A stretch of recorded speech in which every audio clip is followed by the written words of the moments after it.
All right, good morning, everybody. Thank you all so much for joining us today. My name is Katie Hydorn. I am the Executive Director of Insure the Uninsured Project, and I'm really excited to be here today with my colleagues. And we are going to talk about CalAIM. So thank you all for joining us. I am, we'll hear a little bit more about my organization later, but we're a health policy organization focused on bringing together community and policy. And so just happy to be here helping organize this today. I'm going to run through the agenda real quick so you can see what we've got coming up, and then we'll have some opening comments. So we're going to do some welcome introductions. You'll meet my colleagues Elisa and Stephanie in just a moment. I will do a bit of an overview and level setting on Medi-Cal and CalAIM, and then we'll move into we have a collaboration spotlight. We really wanted to bring you someone from a health plan and also someone from a community-based organization to talk about how they're working together and making this partnership successful. And then at the end, we'll have a call to action, and we'll also have some time for some question and answers. So hopefully enjoy the conversation today. So again, as I said, I'm Katie Hydorn, Executive Director of Insure the Uninsured Project. My organization runs a very large health policy conference every year, and we also do listening sessions across the state. And we focused our 10 listening sessions this last year on this topic in CalAIM. And so very happy, probably have seen some of you in our ITUP work groups, and so glad that you're here today so we can make those connections between you and the health plan and folks working in your community. So I'd like to turn it over to Elisa Arona. She's Executive Director of the Health Improvement Partnership of Santa Cruz County, and she's going to give you some opening remarks. And then she'll turn it over to Stephanie Sonnenschein, who's the CEO of the Central California Alliance for Health, the county organized system health plan in your area. So Elisa, you want to go ahead? Thanks so much, Katie. Good morning, community leaders. Thank you so much for joining us for today's webinar. As Katie said, I'm Elisa Arona, Executive Director of the Health Improvement Partnership. I'll share that HIP is a nonprofit organization that's committed to ensuring access to culturally humble healthcare for everyone. We were founded in Santa Cruz County, and our board is comprised of the healthcare partners in our community. That includes the Central California Alliance for Health, County Health and Human Services departments, community health centers, 4 hospitals, United Way, and our larger behavioral health and mental health organizations. And if you're from Merced or Monterey counties, you may know HIP from the continuing medical education events and quality improvement work that we champion regionally on behalf of the Alliance. I'd like to thank Katie and the ITEP team for presenting the content of today's webinar. This is based on their expertise in the state's ongoing transformation of the Medi-Cal program. We are in really exciting times where healthcare systems, delivery, and payment are finally catching up with what many of us have already known. That positive health outcomes for individuals are only possible when key factors such as economic stability, affordable housing, healthy foods, safe outdoor spaces, social supports, and political agency are fully accessible in communities. And we know that this is where your organizations have been doing the work and preparing for these exciting transformations in healthcare. We hope today's webinar provides more information about CalAIM and helps guide your organization toward future engagement with healthcare partners in your community, including the Alliance. Thank you again for taking the time to be here today and for all that you do in your community. Stephanie, I'll pass it over to you. Thanks, Elisa, and good morning, everyone. I'm Stephanie Sonnenschein. I'm the Chief Executive Officer of Central California Alliance for Health. You'll hear us refer to ourselves as the Alliance. And as has been mentioned, it's a Cal managed care plan serving 409,000 people with Medi-Cal in the region that includes Santa Cruz, Monterey, and Merced counties. The Alliance's mission is accessible, quality healthcare guided by local innovation. Our vision, people and healthy communities. And in this 5-year period, our board has prioritized health equity and person-centered system transformation as our key strategic priorities. CalAIM is a key strategy in transforming the Medi-Cal delivery system to focus on the patient. The Alliance sees our community-based organizations as key partners in this massive effort, and we're thrilled to be partnering with HIP and with ITEP to begin this important conversation about how we can work together to realize the promise of transformation. I want to acknowledge and thank the staff involved in pulling the event together today. Really appreciative of that effort. The Alliance has long believed that healthcare is local and it requires strong collaborative relationships. Today's event is an example of what dedicated, talented professionals can do when we work together. We look forward to building deeper connections with all of you. And so welcome and thank you so much for being here. And I'm going to hand it back to Katie. Great. Thank you so much, Elisa and Stephanie. I think you both said it best, and I'm just so inspired by the work you and your teams are doing in the community, and really excited to present this and then hear a conversation about how some of our colleagues are making this real. So I'm going to jump in. I'm going to invite Elisa and Stephanie to turn your videos off, and then I'll go into my presentation. Thank you both so much for the partnership and for being here. So before we jump in, as I said, I'm going to do an overview of Medi-Cal and CalAIM, but we wanted to ask you all through this poll, how familiar are you with Medi-Cal? How familiar are you with CalAIM? Just go ahead and take that real quick, 2 questions, and then we'll give you just about 30 seconds and then we'll post the results.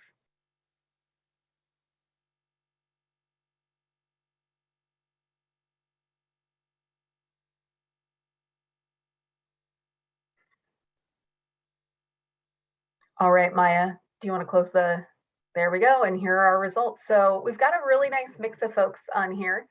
We've got some folks very familiar, some somewhat familiar, and some not at all familiar. So it sounds like you all have at least heard about, certainly know about Medi-Cal. And it looks like with CalAIM, we'll be able to do a little bit of learning here today. So I apologize to all of you in advance for who this is. Pretty basic. I won't go into too much detail about Medi-Cal and CalAIM, but just enough to ground us so that we can have a conversation in the second part of this event. Next slide, please. Next slide, please. So before I jump in, just a little bit about my organization and why we're here and why we're so happy to partner with HIP and with the Alliance today. ITEP is a 25-year-old health policy organization, and we're a convener and a connector. And so we really believe strongly in connecting community to policy and really making sure that the health that we're delivering to people is meaningful. Our mission is to promote innovative and workable policy solutions that expand healthcare access and improve the health of all Californians. We believe all Californians should have a fair opportunity to live their healthiest lives. Next slide, please. And we seek a healthcare system that's universal, equitable, accessible, effective, and affordable. Next slide. Within ITEP, we have 3 priority areas: coverage and access, in keeping with our original mission to ensure the uninsured.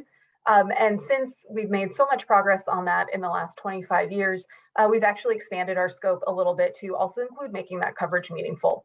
So we also focus on delivery system transformation, which is really where this CalAIM work fits with us. We want to make sure that CalAIM is working on the ground and provide that feedback to policymakers to continually make the program better and more implementable. And then our third piece is the future of health. And for us, that really boils down to, I think, an emerging area that includes telehealth, broadband and connectivity, and health information exchange. Next slide, please. So I'm going to jump in here for an overview of Medi-Cal. It sounds like most of you on the call are relatively familiar with Medi-Cal, but I'll just walk through this real fast, talk about eligibility and enrollment to level set.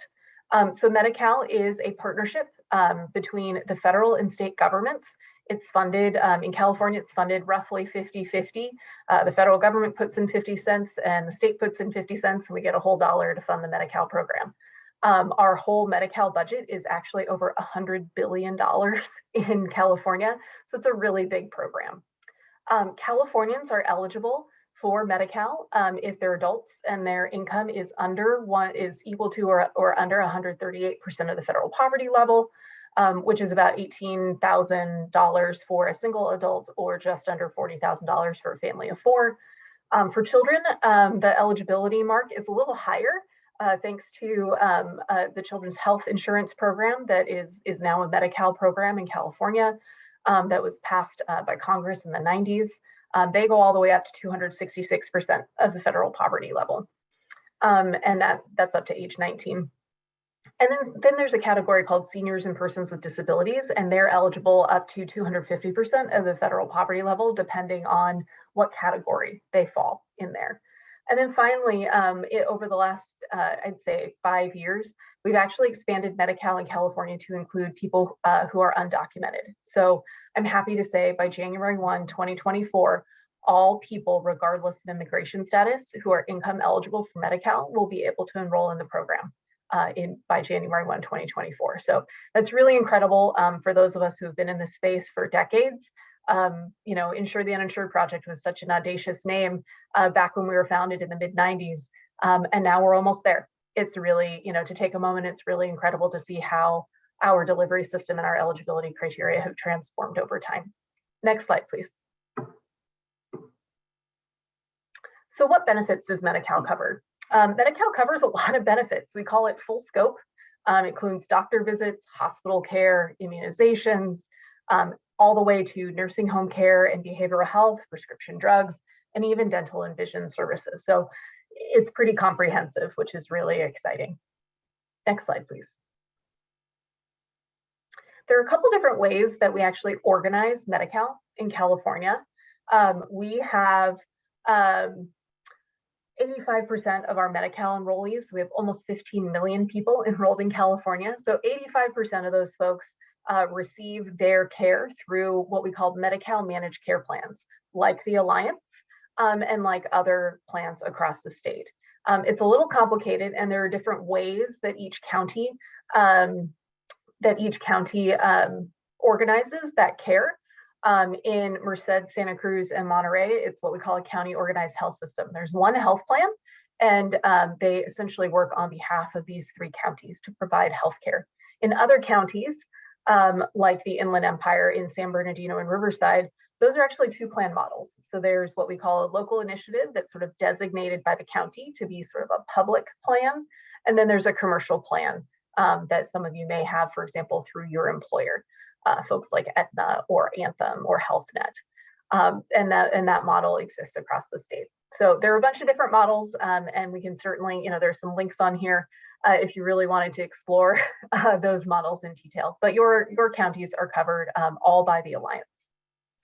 There's also a fee-for-service program, and fee-for-service is not delivered through a managed care plan. It's really a person, has a list of Medi-Cal providers, and if they need a service, they call a provider, see if they have availability, and go in and get that service. Fee-for-service exists only for special categories of folks. In Medi-Cal, almost everyone is really in the managed care system that includes a lot of consumer protections. Next slide, please. So Medi-Cal coverage snapshot, who's in Medi-Cal? As I said, Medi-Cal has almost 15 million people in it out of 40 million people in California. It's essentially a third of the state, which also gives you a sense, and I think you all know this from serving the folks that you serve, these people are living in poverty. And so it's important to recognize that while these Medi-Cal benefits seem very generous, this is just one program that serves people who have high need. About 500,000 of those people are actually undocumented, and the number of Latinx members is about 50%. Next slide, please. So here's just a little bit more information on who's enrolled. Again, there are about 15 million people statewide. And then we wanted to do a snapshot for you of your 3 counties. So in Merced, we've got about 150,000 people enrolled in Medi-Cal. And as you can see, that's a little over 50% of the population of Merced County. Santa Cruz, similarly, over 50% of Santa Cruz are enrolled in Medi-Cal, and that's 83,000 people. And then in Monterey, we're just under 50% of the county, but that's just over 200,000 people enrolled. So it really gives you a sense that almost how important these benefits are and the services that you're also providing are. You're serving essentially half of the people who live in your counties. Next slide, please. So we're going to jump into CalAIM. And I see I've got a bunch of questions coming in on the chat. So I'm going to get through the presentation and then I'll come back to the questions. So please keep putting them in there. I see them popping up on my screen and I'll address them at the end of the presentation. So what is CalAIM? CalAIM is actually an acronym. It's called California Advancing and Innovating Medi-Cal, but we affectionately call it CalAIM. And CalAIM means a lot of different things to a lot of different people. It's a really audacious, big, transformative program that's been many, many years in the making at the sort of state policy level in Sacramento. And as of January 1, 2022, we went live with some of those components. So it's, as we note here, it's a multi-year initiative, and we've got some resources on this and can drop some links into the chat. We have a high-level fact sheet that ITEP has produced to give you just that essentially mirrors this presentation and tries to make it a little easier for you to understand all of the many components of CalAIM. It also includes a pretty detailed timeline of when all of these initiatives start and take place, but it goes essentially from today, from 2022, all the way to 2026. There's a lot going on here. Its goals are really to enhance the care coordination, improve the quality of care that we're providing to those 15 million people in Medi-Cal. And it's really implementing broad delivery system reform. There's program reforms, there's payment reforms. So there's a lot. What we're going to focus on today, community supports and enhanced care management, they actually build on pilot projects that we did for the last 5 years in California, called Whole Person Care and the Health Homes program that some of the states across California were working in. And that's what the map here shows. The dark purple counties are the ones that actually ran a whole person care pilot. So they actually had some experience with health plans and community-based organizations contracting together to provide services. Those requirements have narrowed and changed. So there's a little bit of change that needs to happen, but some of those counties, and you can see here, including Santa Cruz and Monterey, had a bit of a head start in some of those relationships. So some of you already may have relationships with the Alliance in this area. The purple hashed areas ran the Health Homes program, which is very similar to the Enhanced Care Management program. So again, had some relationships that already started. Next slide, please. So the primary CalAIM goals are to have a whole person care approach and address the social determinants of health. which is really, I think, as many of you know, we're bringing the traditional healthcare systems, sort of hospitals and health plans and clinics and other providers together and much closer to a social model or a human services model of care, which is pretty exciting. You know, we've talked a lot about social determinants of health.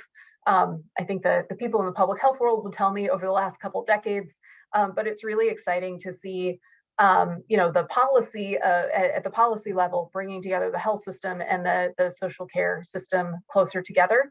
I think the reason why you're all here, and certainly why HIP and the Alliance and ITAP are partnering, is because we know that that's really hard to actually make that policy into reality and really create those relationships and turn them into actual provider contracts and payment structures. So we're really here today to make sure that you know who to contact at the Alliance to get into the program and to start those conversations.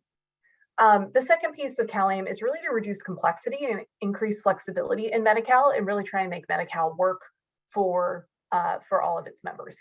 And then finally, there's a whole, there are a lot of value-based initiatives and payment reforms also happening that's sort of on the back end, the part that we don't see very much, but really trying to align payment strategies and incentivize high quality care. Next slide, please. So in my mind, there's sort of four key pillars of CalAIM initiatives. There's a whole population health approach with counties that is going on, which is really exciting, focused on well care and sort of surveillance, and really trying to address health disparities that way. We're not going to talk about that later today. There's also the behavioral health system transformation. There's a whole bucket of CalAIM work focused on county behavioral health, people with special needs and who need specialty mental health services. And we're not going to talk about that today either. So I'm going to tell you to table the population health discussion, table the behavioral health discussion. And then the third piece that we're also going to table is a whole focus on older adults and long-term care and people who are dually eligible for Medicare and Medi-Cal. So there's a whole group of people it's about 1.2 million people who are actually eligible for both the Medi-Cal program, but also for the federal Medicare program. They are seeing changes that start to take effect January 1, 2023. It's going to be required that they're enrolled in Medi-Cal managed care plans for their Medi-Cal benefits. And we're also bringing in what we call long-term care services. So services that are actually provided by nursing homes will also become part of the services provided by managed care plans. So lots of big work going on in that community. And so CalAIM for them means something very different than what we're going to talk about today. What we're going to talk about today are standardized managed care benefits and community supports and enhanced care management, which is sort of in this top right quadrant benefits bucket. Next slide, please. Next slide, please. So what is enhanced care management? It is a Medi-Cal benefit for specific focused populations, including individuals experiencing homelessness, high utilizers of care, foster youth, for people who are justice involved, people who have serious mental illness or substance use disorders, and individuals at risk of institutionalization. So the point behind this is that it's really a program to try and coordinate those really complex services and keep these people who have many needs in the lowest possible care setting. So we want to keep people at home. We want to keep them out of institutions, and we also want to keep them in housing as well. Next slide, please. So this is really focused on your three counties. January 1, 2022, Monterey and Santa Cruz counties transitioned from their pilots, whole person care and health homes, to the actual ECM benefit.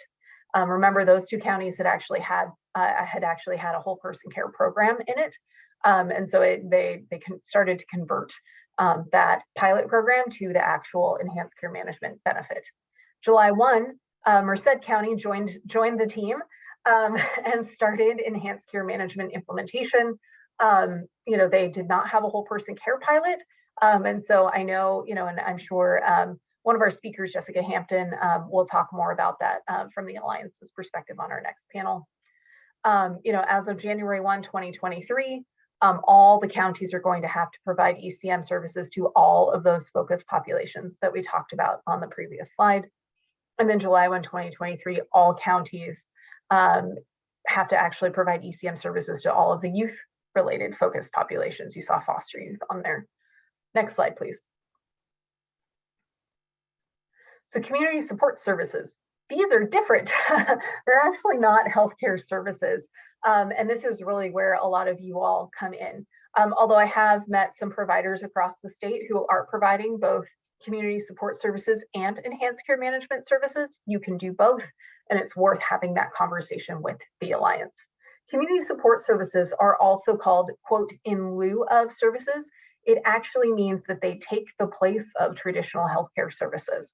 And that quality is higher when you're addressing those social determinants of health. The State Department of Healthcare Services pre-approved 14 community services that were not community supports that were not provided in Medi-Cal prior to January 1, 2022. The services are provided through Medi-Cal managed care plans, and those Medi-Cal managed care plans contract with community-based organizations who are providers of those services.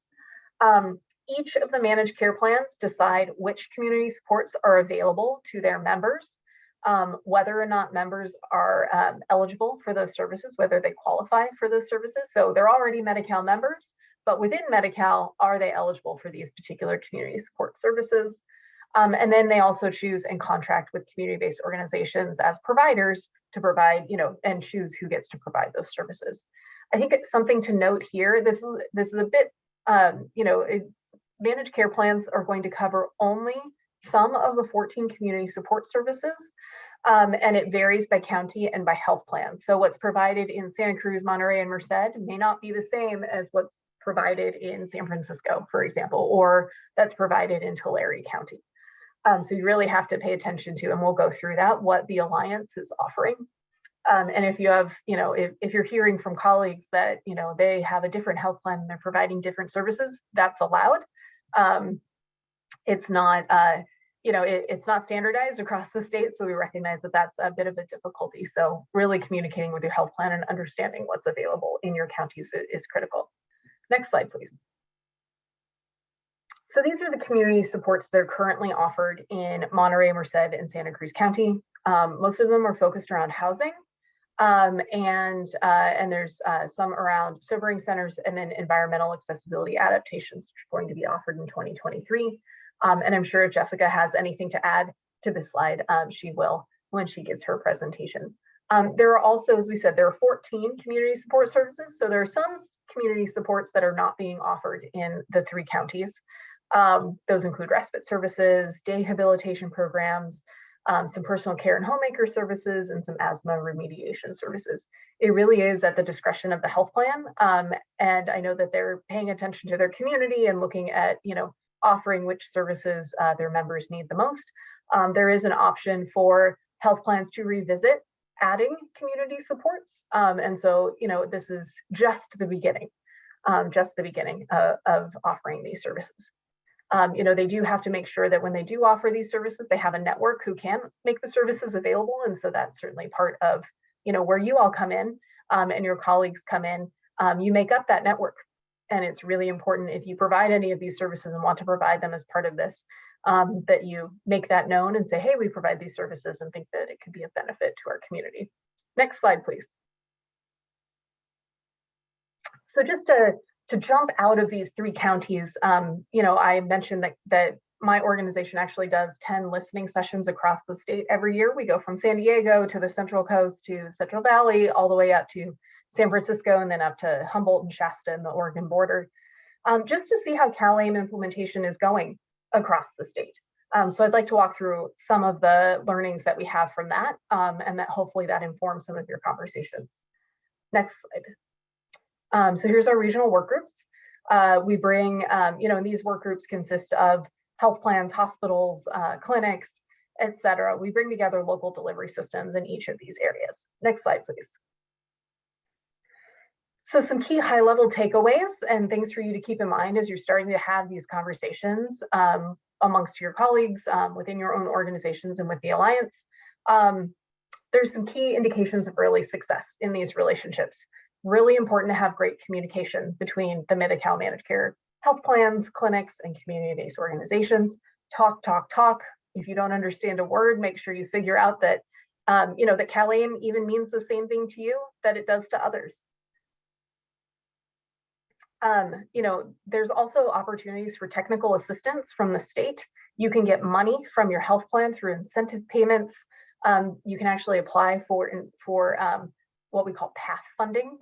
It's PATH, it's an acronym, through the state to get money to help you ramp up and be able to provide these services. So there's a lot of training and money available to assist you in getting up to speed and being able to become a Medi-Cal provider in this way.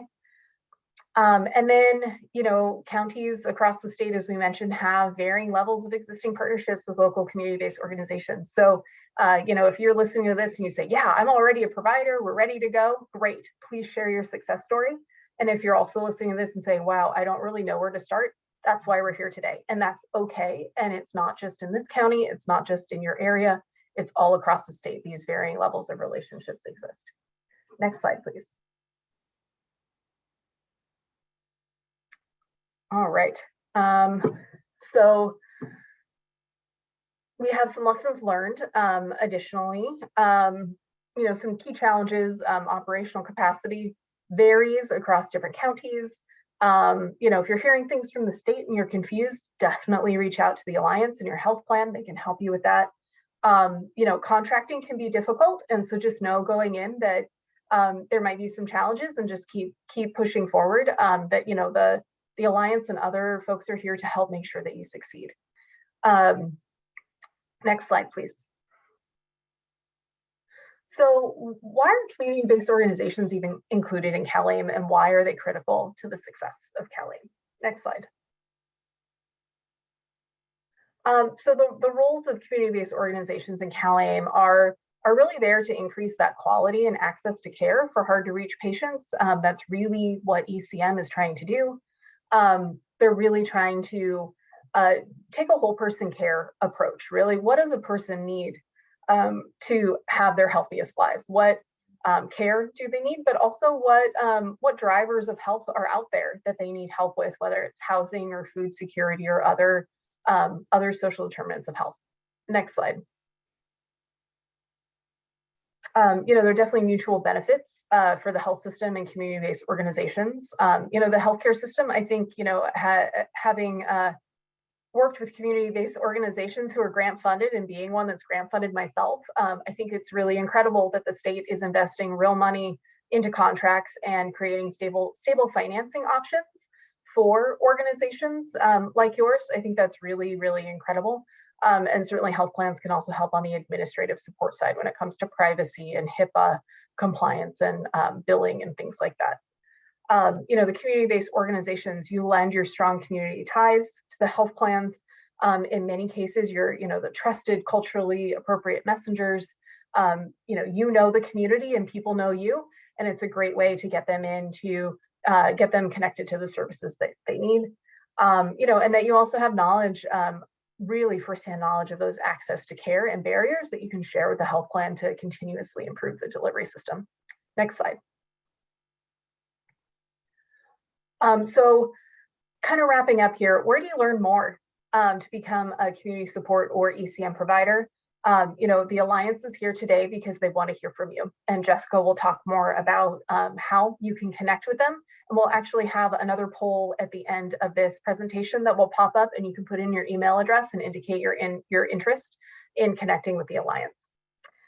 There are also lots of funding and webinar opportunities from the Department of Healthcare Services. They're the entity up in Sacramento who created the CalAIM program. As I said, there's incentive payment programs that are run through the health plan, and there's also this PATH funding, providing access and transforming health initiative, where funds will also be made available to community-based organizations wanting to participate. And then we also have some ITUP resources. We'll certainly make this presentation available to you after the webinar. but we also have a fact sheet. We also have a quick links document with lots of hyperlinked places where you can get more information. And we also have some of our local working group takeaways if you're looking for some lessons learned. Next slide. All right. If you ever wanted to contact me, you can email info@itup.org. We're always here, and can really help you with your policy needs or connect you to different people as needed. It's just been a pleasure, and thank you for letting me participate today and for listening. So with that, I will ask our team to jump into the next slide. So as I mentioned, we wanted to, now that we sort of have a grounding in CalAIM and Medi-Cal and in the policy and what the initiative is, we actually wanted to make sure we brought people to you who are actually doing the work. And so today we have Jessica Hampton, who is with the Alliance, and she's working specifically on enhanced care management. And then we have the Merced County Rescue Mission. Unfortunately, David wasn't able to join us today, but Dawn is here as their Director of Hope and Respite Care to give their presentation and talk to you about what it actually means to be a community supports and ECM provider in this program. So with that, I'm going to turn off my video and I'm going to let Jessica talk. And as I said, at the end of all of this, we'll go through Q&A. So keep putting your questions in there. Jessica, why don't you go ahead? Thanks so much, Katie. Good morning, everybody. So I am Jessica Hampton. I am the Enhanced Care Management and Community Supports Manager for the Alliance. And I'm just going to kind of build upon what Katie originally discussed. So next slide, please. And next slide. So Katie gave a really great overview and background of ECM and community supports. And so I'm not going to get into exactly what the programs are. One thing we do like to call out, which is often a point of confusion for many of our providers, is that these are two separate benefits. So enhanced care management and community supports are two separate benefits. We often get the question or the assumption that these are one and the same, and they are not. They are two separate ones. So as a provider, you can provide enhanced care management or community supports, or you could provide both. So just something, again, we like to point out for many of our providers. In addition to, I noticed in the Q&A, there was a question about dual eligible members. And so both enhanced care management and community supports are available to our Medi-Cal members and then also our Medi-Medi members as well. So wanted to just address that. Next slide, please. And then going into a little bit more specifically on the populations of focus. And so as Katie mentioned, she went through all of those populations of focus, but wanted to call out these timelines. And so for phase one, which actually began January of 2022 into July of 2022, depending on the county, that included those individuals and families experiencing homelessness. And just liking to call out that homelessness is a really, really broad definition.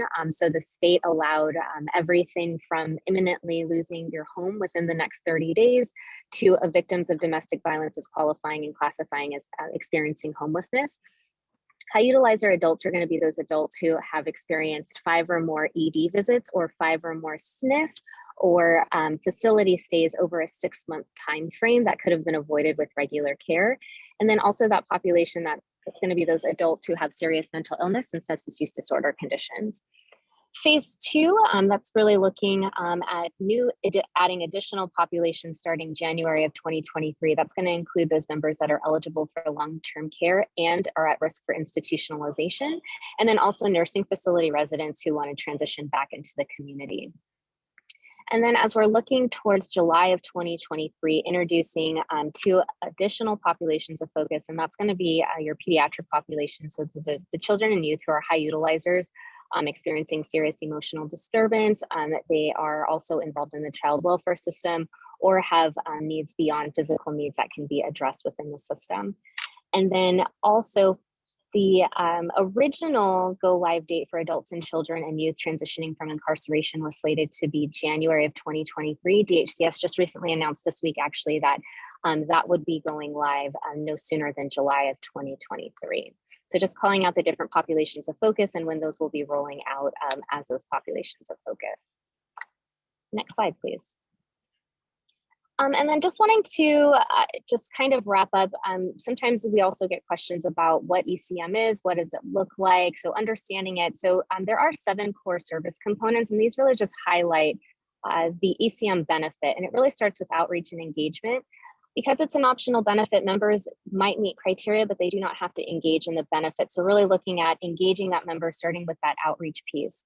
From there, moving into a comprehensive assessment and care management plan. And that comprehensive assessment and care management plan is really designed to enhance coordination of care, provide comprehensive transitional care, and really look at promoting health for that member and getting them to begin to be able to function autonomously within the system and feel supported.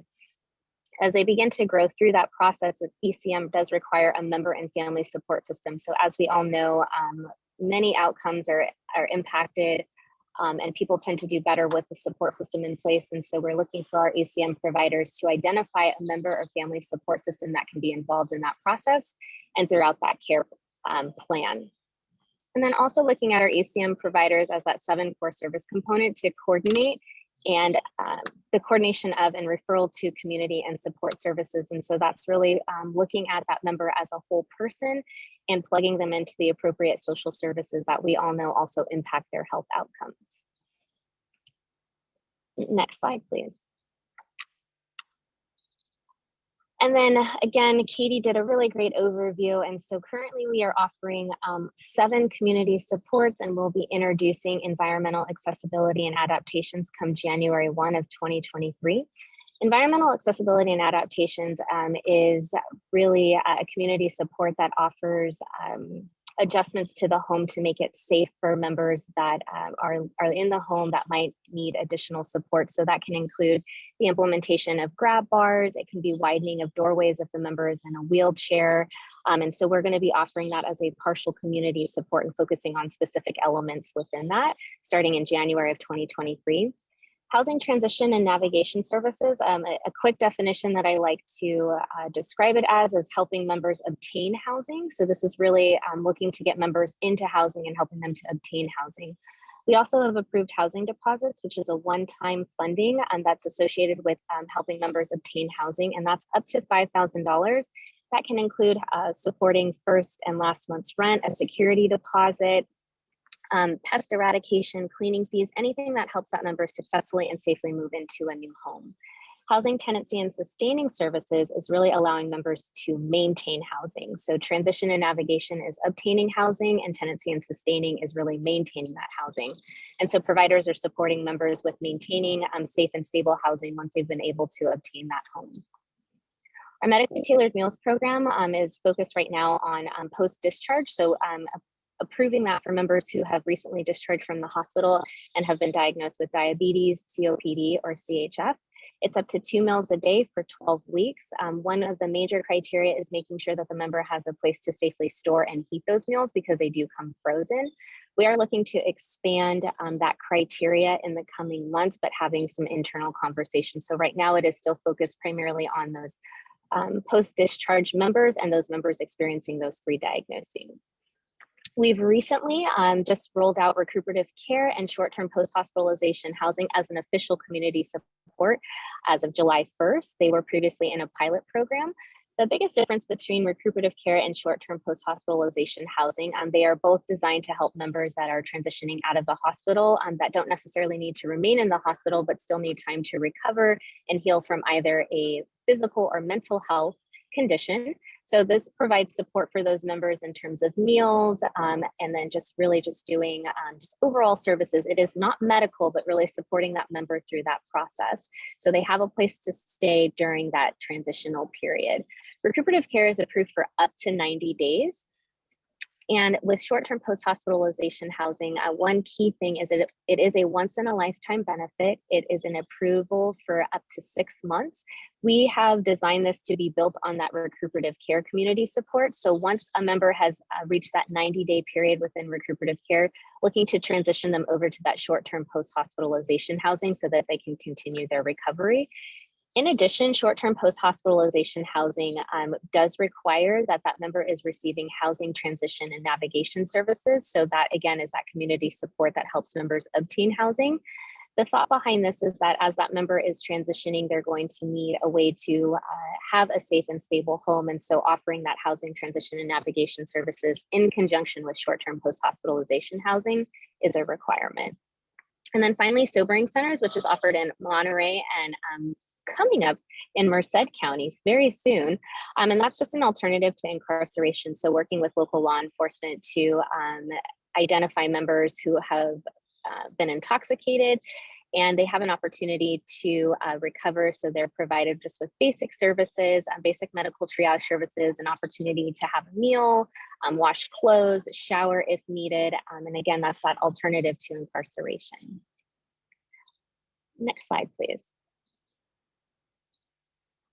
And so for the Alliance, our role is really to ensure we're not providing this benefit directly. As you guys know, you're on the call. So we're partnering with our community providers because it really is designed to be a community-based benefit. We're really looking at partners who know the members, know the community, know the resources. And so our role in this is to ensure that the benefit is being administered in compliance with DHCS requirements. And so looking at data sharing, state reporting, looking at these member outcomes and ensuring that there is appropriate documentation for the benefit.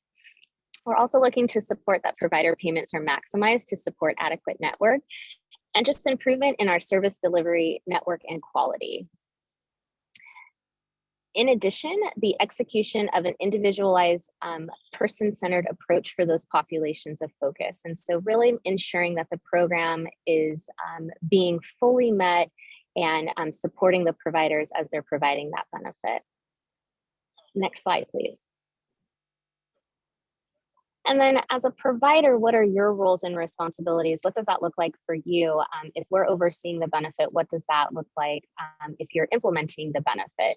And so the provider is accountable for outreach and engagement, for the actual service delivery, for data sharing and reporting, claims and invoicing, and then also staffing. Next slide, please. And so as we talk about what the provider is responsible for and what that looks like in terms of actually implementing the benefit, provider qualifications, and these are really general, broad qualifications because we really want to make sure that there's an adequate network. So looking to partner with a multitude of our community-based organizations. And so some of the provider qualifications are the ability to accept referrals for the services authorized by the plan. It's experiencing providing that service to the Medi-Cal population. So again, as I mentioned, ECM and community supports are separate benefits. Sometimes there are organizations that have experience in providing both. Some have experience in providing specific services within that, but really looking that you've had experience providing that level of service to the Medi-Cal population. There needs to be an ability to submit claims or invoices for the services, possessing a national provider identifier number, so or an NPI, and then also proof of insurance coverage. Next slide, please. And then just in terms of kind of what that process looks like, I know there's been some questions and we will put this in the chat later, but it starts with just letting us know through email, and we have a program email that you're interested in next steps. And from there, we send out a follow-up questionnaire. The follow-up questionnaire really helps us assess your organization's ability and readiness to provide the benefit and the service. So once you return that follow-up questionnaire, we review that and really, again, determine that readiness. And if we have additional questions and need any additional information, we are in contact and we have an ongoing conversation. Once we have determined that you are ready to begin providing services, we then initiate the contracting and convention activities and then proceed after that confirmation of readiness. Next slide, please. And then ECM and community supports. So when we're talking about provider qualifications and what your roles and responsibilities are, we really encourage our ECM and community support programs just to keep in mind that they do require significant investments in care management capabilities. Again, this is designed to be a whole person care-centered approach. And really just looking at, as a provider, the care management capabilities that you have, the community supports infrastructure, information technology and data exchange that might be needed. Again, just when we're talking about data sharing, being able to invoice and provide claims, and then also the workforce capacity at your provider level. And so when you're talking about some of those investments in terms of capabilities, infrastructure, technology, and data exchange, there are funding opportunities, which again, Katie has reviewed and we just kind of highlight here. And so there is the CalAIM, Incentive Payment Program, or IPP, and those are funds that are actually dispersed by us, the Alliance, or the Managed Care Plan.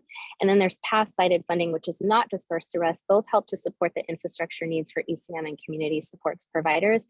And there are additional information available on the website. But again, just wanting to highlight that there does require some infrastructure at times, and there might be some investments needed, but DHCS is really looking to support those needs and understand that those needs are going to arise as these are new programs and new benefits. Next slide, please. And then we also often get questions, so we talk about the program, we talk about the benefits, but how do we get services to people? And so the Alliance has taken the approach for referrals that there is no wrong door approach. And so we have a multitude of ways to refer people in. We have different forms for both providers and members. We have a direct line that people can call in on if they have any questions. And so we're really accepting referrals from contracted providers, non-contracted providers, members, families. This is really highlighting that no wrong door approach. For ECM specifically, we also have a member eligibility list that we determine based on internal data that we have obtained. And from there, we can also send that list to share with providers who can then begin conducting outreach to see if the members are interested in receiving ECM services. Again, that's unique to enhanced care management. For community supports, we are accepting referrals on a rolling basis. So whether that's the provider who's identified members that they're currently working with and want to refer them into the program, or if it's other community providers or members that have identified the member can benefit from the service. Again, that no wrong door approach. Next slide, please.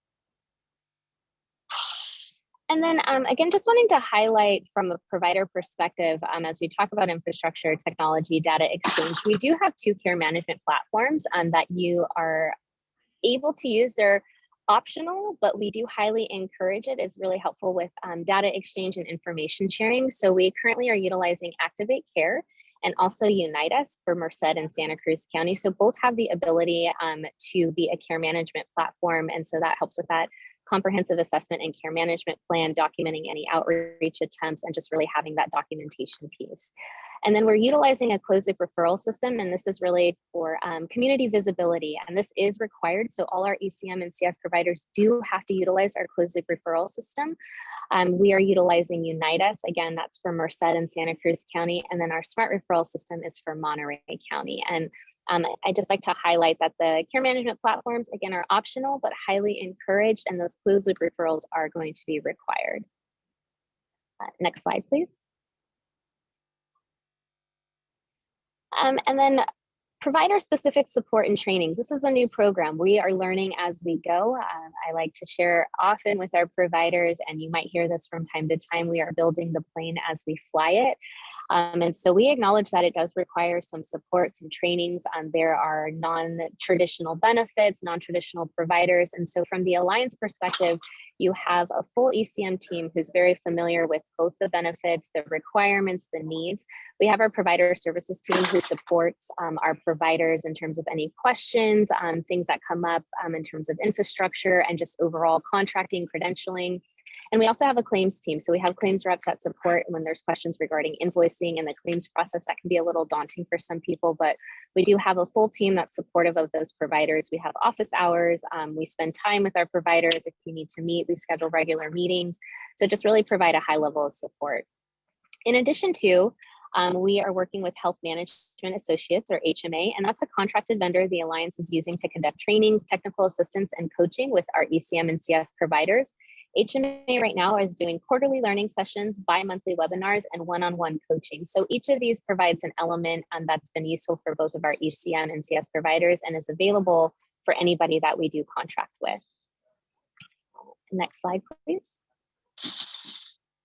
And so I would like to, as I've kind of talked about the program on a high level and what it looks like and what it means, it's really exciting to be able to introduce Dawn, who we work with at Mission Merced, and they have provided both ECM and CS. We're really excited to be working with them. And he's going to give you a perspective of what it's like to actually be a provider and what it looks like to implement those benefits. So Don, I'm going to go ahead and let you take it away. Thank you, Jessica. So as Jessica was mentioning, we are currently evolving from the July 1st date to become an ECM/CS provider. So there's been a bit of a learning curve as we go along. We've been in that for the last month and a half, but I kind of want to introduce the program that we have currently. As you see, we're kind of promoting our new building that we have. This was garnered in support with Dignity Healthcare, Center Healthcare, and also Alliance Health Net, which were all partners in being able to expand our program. Next slide, please. So this current facility is a 32-bed facility. We have 12 beds for women. We have 20 beds for men. We are opening a sobering center starting September 1st. So we're right around the corner for that, and I'm hired for that also. We show 14 full and part-time. So with the sobering center, that's now changed to 26 full and part-time staff in order to operate the facility. Next slide, please. So basically who we are, we're a division of the Merced County Rescue Mission. Merced County Rescue Mission has 9 various programs throughout the organization. Each of the programs works kind of cooperatively with the other ones. Our particular division works strictly on the post-recuperative care medical for folks that are coming out of the hospital that have, as mentioned before, diabetes, CHF, COPD. We also do have patients here that have cancer, that are going through cancer treatment. We have a variety of patients that have gone through amputations and such. What we provide here when they come in is we provide services that help them get to their primary doctor, that help them get to specialists, whatever other additional services that are required in their medical recovery system, but would not be able to be administered if they were back on the street where they are. All of our people come from a homeless background. And so, the only place that they could actually receive the kind of medical care that they're looking for on a continuous basis and the medicine that they need is really in a program similar to this. So this is an asset to those folks because back on the street, they wouldn't have this ability to actually maintain their medication. Our mission really here is to provide hope, medical and life support services to people without housing in Merced County. We have been doing that for several years. The rescue mission started out initially as just a recovery program and has grown from that. A little history on the respite program was we started that back in 2015. We had one house and we had 10 beds in that one house. And the house basically was not necessarily ADA compliant, but you could get a wheelchair in and you could maneuver around with the needs to get bathing and everything else handled. In 2019, the program expanded to basically 2 houses and 20 beds. One was handicap accessible. The other one was not handicap accessible. So the clients had to be split up by the mobility issues. In March of 2021, we entered into the Hope Respite pilot program with Alliance Health Net. And so that was probably the best opportunity that we had to continue to grow and serve the people that we have. And it was actually one of the best experiences we've had. Alliance has been a tremendous partner in helping us move forward, helping us grow, helping us manage healthcare. I can't say enough for the Alliance and everything that they've done for us. In March of 22, we moved into our new facility here. Our new facility is still with its limitations, as you can understand any new facility is. Currently, we've still been working off hotspots because our Comcast service has not been pulled in. So we've kind of met the challenges. To overcome the challenges, we still are able to continue to manage all the clients that we have. On July 1st, we moved into the CalAIM program and became a CS provider, and then later on became an ECM provider. We at Hope Respite are more of a CS provider. The ECM provision really comes with the rescue mission and all the housing programs that they have available. Next slide, please. So our clients coming into the respite care are referred from local hospitals, Dignity Healthcare Center, Memorial Hospital in Modesto, Doctors Hospital, Emmanuel Hospital. All the local hospitals do a referral service with us. We also take in clients through healthcare providers. It could be a doctor, it could be nursing homes, could be other recuperative care facilities. If they have a client, they can actually go by a referral, and that client needs to be moved, we can move them into our facility. Next slide. So these are some of the typical services that we provide when we're bringing in a client. We do an income assessment with them. Many of our clients have no income, so we work on assistance with SSI or SSDI.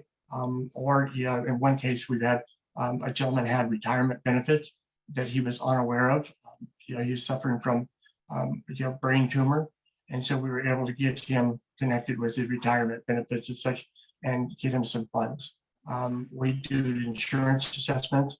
If they don't have insurance, we work at securing them insurance through HSA and working on getting them into the alliance so they can get covered for all their medical needs.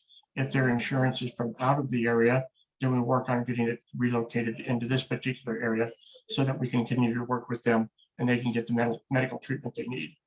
Many of our clients do not have primary care, have not been established with primary care.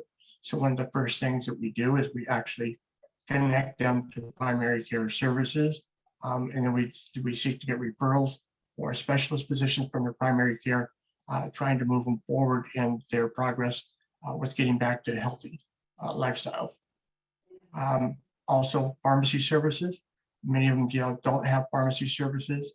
Some don't have vaccines. We've been able to help people get vaccines for COVID and such, and get the other vaccines that many of them missed. Most of them have shown no medical history as far as taking care of themselves, or they've had repeated medical history going back and forth to emergency rooms. Those are the two types of populations we get most of the time, and we try and work with both of those populations to get them into a primary care facility. We also do mental health assessments, and we connect them to services here. We have, depending on their mental health assessment scores, or depending on what kind of struggles they're having with mental health, we try to get them into behavioral health services, get them connected with those services so they can actually get treated for mental health problems. We also get them to services for their identification cards, social security cards, birth certificates, their food stamps, whatever other things they really need for identification and such, to actually begin to get themselves ready for possible housing or possibly moving out, going back to work. We monitor their medication with, go over that. We monitor vitals daily with them. We work on them with nutrition plans, physical health, recuperation plans that we put into place with them, constantly trying to move our clients forward. We do a one-on-one case management with them on a weekly basis so that we can find out what's going on with them, if there's other needs that they have besides this. Many of our clients suffer from depression also, or anxiety. So we work with them on those issues also. We have other services that actually come in to provide things like training from public health for stress management and classes like that. We also work with them to get them vouchers, HDAP, we have SLE housing, we have bridge housing, all of those that we try to plug them into. That's outside of our own organization here at Respite, but within our program with the rescue mission. And so being able to have connections to those services has been very beneficial to move them through here, getting back to a healthy lifestyle, then move them into housing rather than moving them back out to the street. So our goal is not to actually exit people to the street. Our goal is, or to actually shelters either. Our goal really is to exit them into some sort of form of housing, be it a longer term housing they have here, are being the permanent supportive housing. So we work with each of our clients on that. Next slide, please. So our transition, as I said, we're at August 1st. I showed August 1st, but it's really July. We began working in partnership with Central California Alliance on this, August 1st, 2021 for the recuperative care program. That was a pilot program. It was supposed to be 2 years. CalAIM Act came out prior to that, which actually caused us to kind of revamp. It was that pilot program that we had with the Alliance that actually helped us to be able to understand more about what the requirements would be, where we needed to go, if we were going to actually grow and be able to serve our population more. And that pilot, partnership with Alliance was hugely valuable. Their relationship aspect, more than just training, more than just organizational information, actually there. They even sometimes with clients that we had struggles with, they would even actually help us with some of those so we could do the best for the clients. That seemed to be their desired goal. Since the pilot program had gone so well, it was an easy decision to kind of move into the CES for ECM provider role. We were already doing many of those functions. It's just a matter of trying to understand how that looked under CS or ECM functions, as opposed to what we were currently doing under the pilot program. Most of those kind of just rotated. That was fairly easy for us. The thing that did change was basically the reporting and the tracking have changed. Some of those items were a little bit different for us, and we're still maneuvering through that, still learning in the learning curve for that. We are with the Unitas platform, so we're learning about invoicing through that platform, and everything has a change to it. So it's taken us some time to get to that change, but we're managing that. We are managing that, and I say that with confidence. Next slide, please. So the services that we provide under the community support would be the recuperative care services, which is the medical respite, the short-term post-hospitalization service. Basically, we call that bridge housing. You might understand that as bridge housing. As Jessica said, that is a one-time offer. We try to move people from the recuperative care into bridge housing, more in line for housing, permanent housing. So we've been working in that model, which has been very successful for us. The Sobering Center is a new program that we're opening up starting September 1st. We've actually been to see some other sobering centers, and we're thinking that this is definitely a model that's going to really be helpful. We've got a lot of support that has been coming from behavioral health, from different medical entities, and also from the police departments locally and throughout the county. Housing transition application services, of which we're doing with the short term. That's where we're actually trying to move into HSTAP, get them vouchers, get them with the proper services to get them placed in the housing. And then we're also doing housing deposits. We have not done that function as of yet, but that is definitely one of the things that we'll be looking to do. One of our other programs does that through county services now.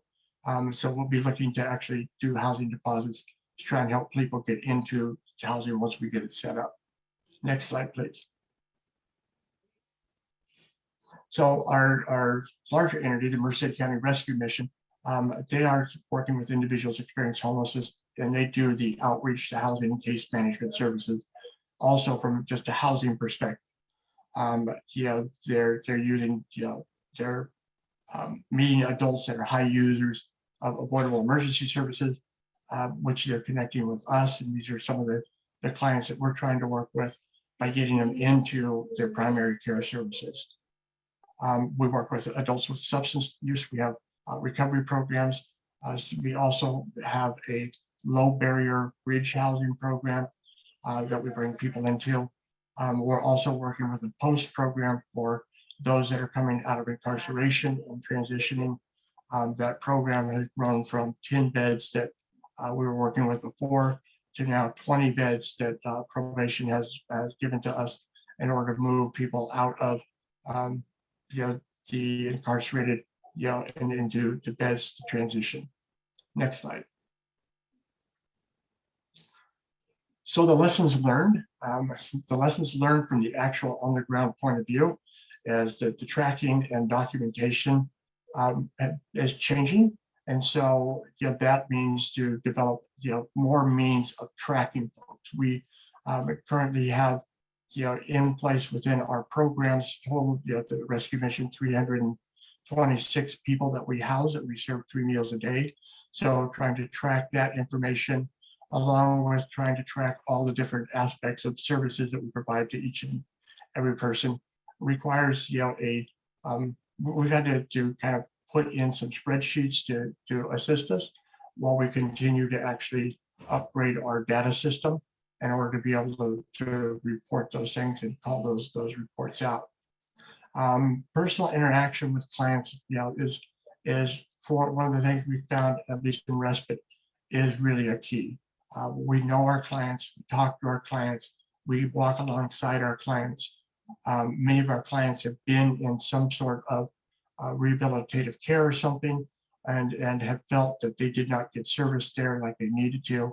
And one of the things that we've learned is that the personal touch makes a huge difference in trying to help them with lifestyle choices. Many of them takes a while to get through the lifestyle choices, but it's been that walking alongside of them, partnering with them, and being able to sit down and listen to them that has really helped us develop those things. Developing relationships also become something very important. We have a lot of relationships within our county with other providers that are becoming CS providers too. That helps with us navigating our clients' needs with them, and them navigating with us clients' needs. We work back and forth when it comes to housing needs also. Many of them specialize in housing, and so we all kind of lean on each other to really service the clients, and most of the clients are basically known between all of us. So so we kind of working collaboratively to do that. And then also continuing to grow the organization.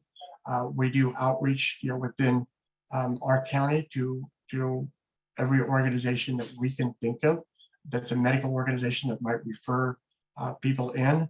We also develop those outreach with those organizations, to collaborate with them, to actually sit down and meet with them so that we can facilitate the relationship with them.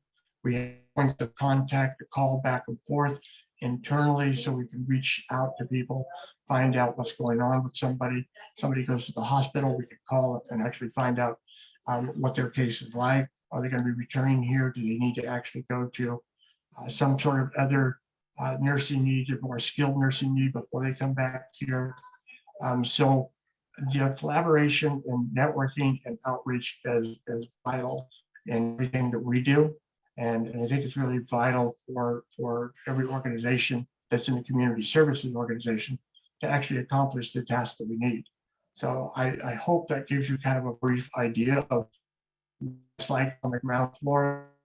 I'd like to say that for us, it is a new endeavor and it's a growth endeavor, but we can really see the potential of that endeavor for us, and really see the ability to actually reach out and make a change in the community, which is what we're really, our mission driven mindset is to change the community.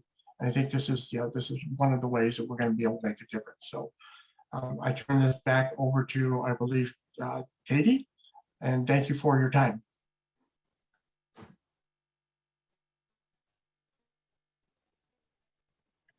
Dawn, Jessica, thank you so much. This has been really fantastic and such wonderful information. Dawn and Jessica, if I can ask you to turn your videos back on for Q&A, that would be fantastic. All right, we have some great questions in the chat here.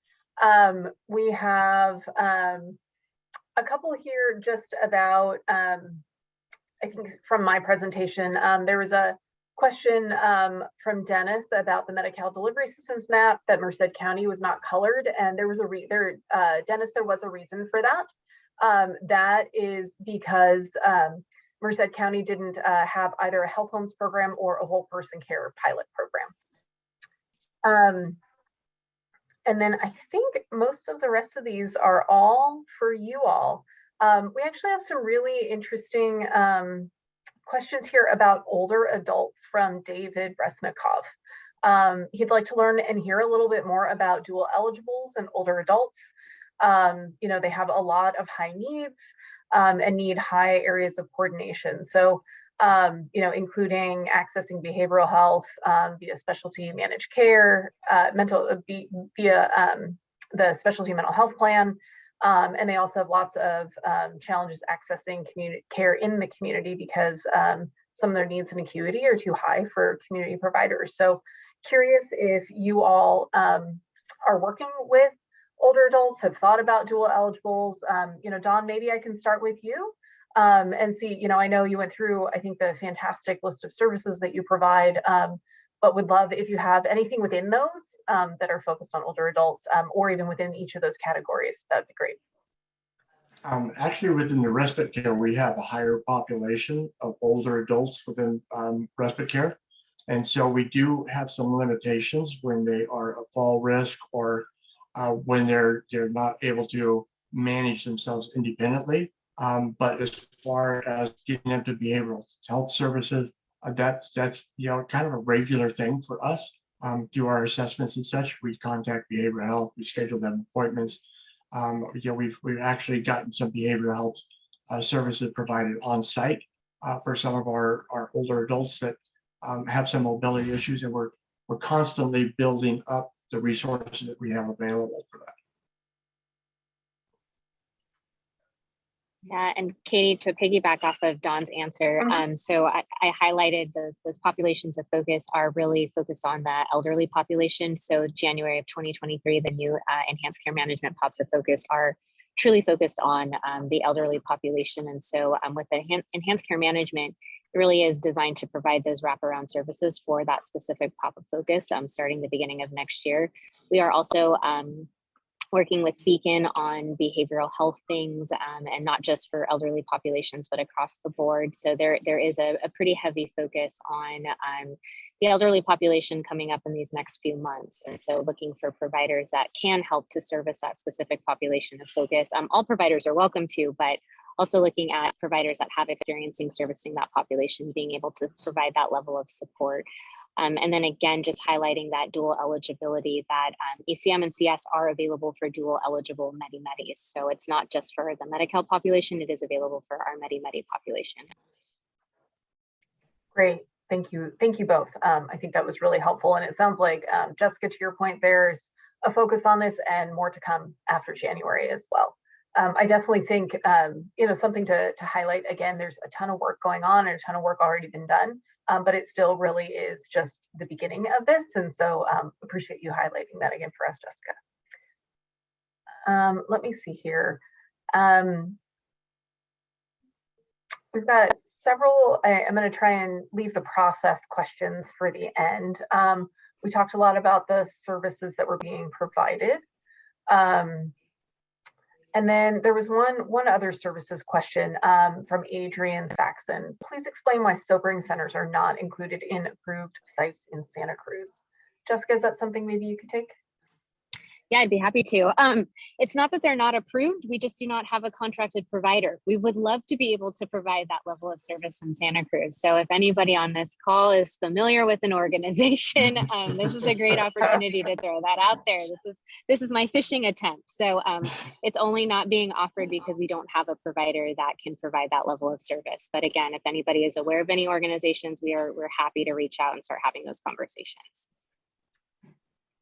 Jessica, thank you for that. And since that turned into a bit of a process conversation, there are a few questions here that want to talk about. So if they do happen to be a provider for that service or would like to be a provider, I know you talked a little bit about this, but how can they really begin that process of becoming a CalAIM provider or connecting in other folks? Yeah, so Katie, the best way, and we will drop it in the chat, we have a program email. It's ECMILS ILOS program at ccah-alliance.org. And so what that process looks like, you can email us. And again, it's a programmatic email. What happens from there is if you have any questions, that's a great email as well. If you just have some basic questions before you want to get a questionnaire or get started. But you send out an email and then we will send back information. And really what it is, it's a tool and it just assesses your readiness. And so it's an Excel, it's in the form of an Excel sheet. And you go through and you really look at from a programmatic level, we have it kind of itemized depending on what service you're looking to provide. And there's questions and you rate your readiness. If it's going to be, are you ready to go? Is it going to be a little bit of a buildup? You then turn that back into us. We will then review that information. If we have any follow-up questions, we will follow up with you. You're more than welcome to always exchange if you have any additional questions that come up. And then we get into that contracting and credentialing. Perfect. Thanks, Jessica. And just a little bit of a follow-up. Is there a way to expedite the process? This person says that they've heard that it takes 6 to 8 months to be certified. So I would love for you to talk about the process, and then maybe Don could also talk about his experience.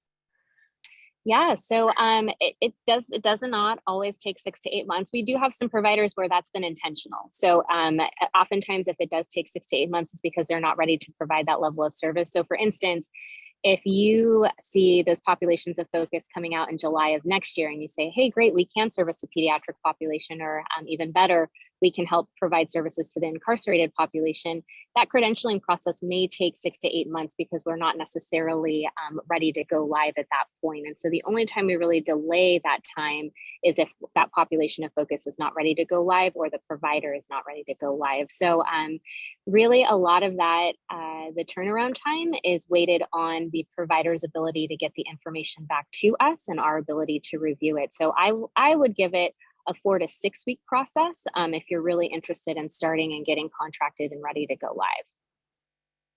Wonderful, Jessica. 6 to 8 months versus 4 to 6 weeks. I don't want to make you promise anything, but thank you for dispelling some of that. That's great. Don, would you like to jump in here and talk about your process? Sure. What process would they like to find out about? Becoming a provider. How was your experience? You can even go into any of the key challenges. Well, originally when we became a provider, I think the criteria was very similar to what it is now. And so we had to go through, and we were doing it during the COVID time. So it was a little bit different. We had to do everything via video. So we had to actually show our facilities. We had to walk around with a laptop with a video running and stuff and show our facilities while they were asking us, can you pan to the left? Can you pan to the right? And so it was a little bit different, but the process was actually it wasn't very easy, but it was one of those things that they walked us through that process. So for every question we had, we literally could pick up the phone and call and ask them, what about this or what about that and such. And so they were very helpful and encouraging us to actually get through the process, and then telling us what we needed when we were kind of stumped about what is it that you're asking for here, or what is it you need there. And so, so it was kind of a hand-holding process for us as we went through. So we originally in the pilot had both of our houses previous qualified before we had the new facility qualified.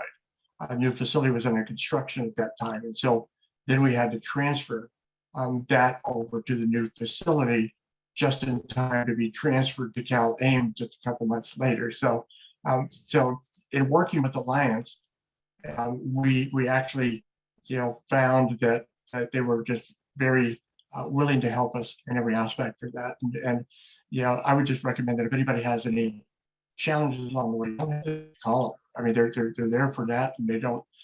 When we ask them about different things and stuff, they might set up a really ad hoc training very quickly for us on that stuff. So they're really there to help out the system. Yeah, thanks, Don, for highlighting that really one-on-one communication. Jessica. Okay, I was just going to say the email that I threw out, it is going to be on the last slide. So I hope anybody wasn't trying to frantically write it down. So it will be available on that last slide when we get to at the end of this presentation. So just a heads up for everybody. Perfect. Thanks so much, Jessica. Let's see. One person, Mitch Matthews, had a question about his company's interest in the high utilizer component of ECM. He asked how we can connect with someone to explain that piece to us. So I think you've mentioned that a couple times. Email that email address, Mitch. But I didn't know if you wanted to add anything, Jessica, to that to talk a little bit more about what that means.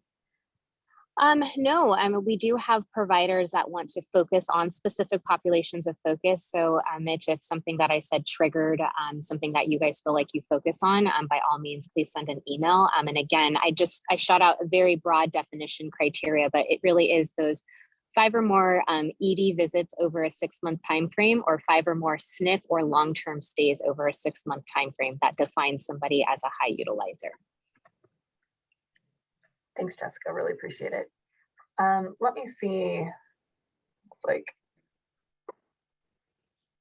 the chat says it will not let him submit an email. Okay. Mitch, I think it would be best we'll put the email that Jessica mentioned on the last slide. And we'll also have a poll at the end of this where I think you can submit an email. All right. Question from Edgar Garcia in Merced. Is there a repository available from the Alliance that lists each provider by county? Jessica, you want to take that one? Yeah, absolutely. So we do have a provider directory that's available on our website. And then we are often sharing the current contracted providers on different joint committee meetings. So we're trying to get this information out and sharing it as widely as possible, but it is available on our provider directory. Great, thank you so much, Jessica. Okay, let's see. One question says, for Jessica from Jim Hickman, how are providers sharing data or care plans with you in between your ECM and CS providers? I know you're doing a lot with data exchange, so go ahead. Yeah, that's such a great question. So when I mentioned those care management platforms as being optional, but preferred, so we do actually have a majority of our providers utilizing either Activate Care or Unitas as a care management platform, which really makes data sharing seamless. We have access to it, you have access to it. So any data that we need to pull, we can pull, you have access to your data, etc. So that makes a big difference for those. We do have some larger systems that we're contracting with that are utilizing their own EHR systems. And so for those systems, what we are doing is we're requiring them to, we actually are creating a data exchange file where for each member, they will be sending us back information. Again, it's in the form of an Excel sheet and it includes all the data elements that we need for that member. And so we are working through that process right now. So that data information exchange will be per member, and then we'll have each of those elements listed out if you are not utilizing one of our care management platform systems. Great, thank you so much. Looks like we have a link in the chat to in the Q&A to the Alliance's provider directory. I'll ask the team if they can drop that into the main chat so the audience can see it. And we can certainly make that available in the follow-up email as well. Question a little bit about sort of what's going on behind the scenes. Someone says, I've read the Department of Managed Healthcare will be reviewing Medi-Cal managed care plans to assess timely access to care. That's something that DHCS and DMHC do. How will they be doing that with community supports and ECM providers? That's a great question. And so as I mentioned, a lot of times we're flying the plane as we're building it. So this information comes out to us oftentimes in a trickle effect. So they're really great. There's actually a CalAIM meeting happening right now simultaneous to this. So sometimes we get updates in those forums. So I don't necessarily have a timeline or am aware of anything specific on how DHCS is going to be doing that for community supports. But I do know that we are doing a lot of data sharing, collecting a lot of information on the members that are being enrolled and really doing a lot of monitoring of the provision of services for both ECM and CS. Thank you, Jessica. All right. Well, we're almost at the top of the hour. So before we do, some closing comments, and if anyone has any last questions and answers, please go ahead and put them in the Q&A box. But I did want to pause before some of you might have to jump at 11 o'clock to do that poll. Maya, if you wouldn't mind launching that. Sorry to put you on the spot. our team behind the scenes who's making this happen is fantastic. There it is. So just a couple presentations now based on, the overview of Medi-Cal and CalAIM. But there is that last question on there. We're thinking about doing some county-specific work groups because we know that, healthcare and this work is all local. And so we know that if you're in Santa Cruz, it might look very different from Merced. So go ahead and let us know if you'd be interested in that. And then, would you be interested in becoming a contracted ECMCS provider? Say yes, no, unsure, please contact me with more information. You can't put in your email address, but go ahead and if you click yes or click unsure, we'll be able to see your email address on the back end. I'll just leave that open for about 30 seconds and then ask the team to close it.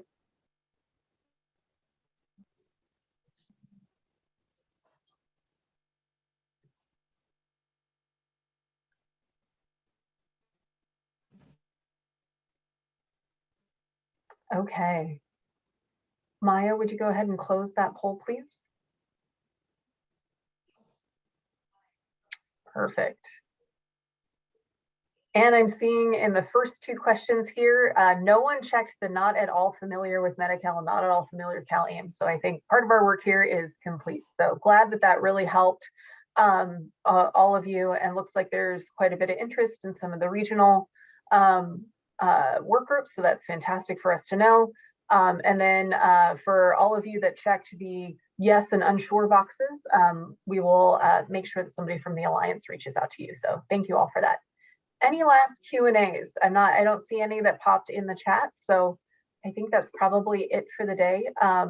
Jessica, Dawn, anything else you wanted to share and leave people with before we let everyone go? I don't have anything. No, I was just going to say thank you everybody for attending. I think it's a really unique opportunity to make a positive impact within California. CalAIM is such a unique benefit, and so it's really exciting even just to have these conversations, whether you're providing the service or not, but just being involved in it. So thank you everybody for attending and just listening, and we're excited to see the continued expansion of these services and these benefits, and see the outcomes, the positive outcomes, because that's what we're all here for, are the positive outcomes for members within the state of California. So thank you everybody for attending. And again, as Katie mentioned, if you had checked the yes or unsure box and in becoming a provider, we will be reaching out. We have that information and we're happy to reach out. And then you can also email our program email if you have any additional questions or are not sure about, if you really do have an interest, feel free to send us an email. Thank you again, everybody, for participating and for your time today. Wonderful. Jessica, thank you. And Stephanie, Elisa, Dawn, and thanks the team again for putting this on. This has been such a wonderful collaboration. Thank you all who attended and for all of your questions. It's really just been a pleasure today. And I really enjoyed just being able to share some space with folks today. So thank you for all of your incredible work. Elisa, did you want to say a last couple words? No, I just wanted to thank everyone as well for joining us, and for the ITEP team and the Alliance for the leadership. Appreciate it. Great. Thank you all. Really appreciate it. Have a great rest of your day. Bye.